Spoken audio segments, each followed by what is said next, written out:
Give him this money and these notes, Rinaldo. I will, my lord. You shall do marvellous wisely, good Rinaldo, before you visit him to make inquire of his behaviour. My lord, I did intend it. Very well said, very well said. Look you, sir, inquire me first what danskers are in Paris, and how and who, what means and where they keep, what company, at what expense, and finding by this encompassment and drift of question that they do know, my son, come you more nearer than your particular demands will touch it. Take you as 'twere some distant knowledge of him, as thus, I know his father and his friends, and impart him. Do you mark this, Rinaldo? Aye, very well, my lord. And impart him, but, you may say, not well. But if to be he I mean, he's very wild, addicted so-and-so.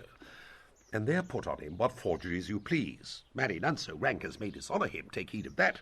But, sir, such wanton, wild, and usual slips as are companions noted and most known to youth and liberty. As gaming, my lord. Aye, or drinking, fencing, swearing, quarrelling, drabbing, you may go so far. My lord, that would dishonour him. Faith, no, as you may season it in the charge. You must not put another scandal on him. That he is open to incontinency, that's not my meaning, but breathe his faults so quaintly that they may seem the taints of liberty, the flash and outbreak of a fiery mind, the savages in unreclaimed blood of general assault. But, my good lord... Wherefore should you do this? Aye, my lord, I would know that. Marry, sir, here's my drift, and I believe it is a fetch of warrant, you laying these slight sallies on my son, as 'twere a thing a little soilly the working. Mark you, your party and converse, him you would sound, having ever seen in the predominant crimes the youth you breathe of guilty, be assured he closes with you in this consequence. Good sir, or so, or friend, or gentleman, according to the phrase or the edition of man and country. Very good, my lord. And then, sir, does this, what was I about to say? By the mass, I was about to say something. Where did I leave? At closes in the consequence? At friend or so, and gentleman. At closes in the consequence. I marry. He closes thus. I know the gentleman. I saw him yesterday, or t'other day, or then, with such or such, and as you say, there was a gaming, there, or took in rows, there, falling out at tennis, or perchance I saw him enter such a house of sale, videlicet a brothel, or so forth. See you now.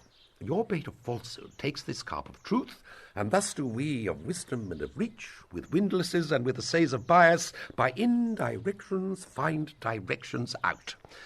So, by my former lecture and advice, shall you, my son? You have me, have you not? My lord, I have. God buy ye fare ye well. Good, my lord. Observe his inclination in yourself. I shall, my lord. And let him ply his music. Well, my lord. Farewell.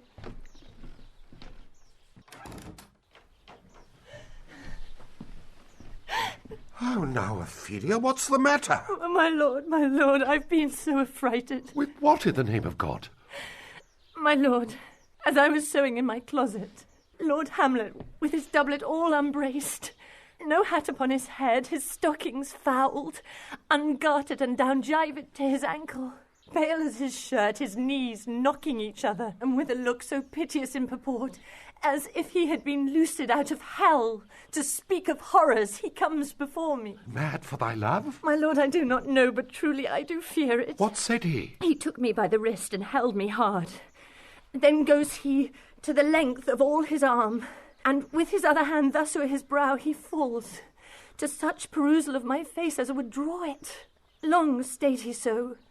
At last, a little shaking of mine arm, and thrice his head thus waving up and down, he raised a sigh so piteous and profound, as it did seem to shatter all his bulk and end his being.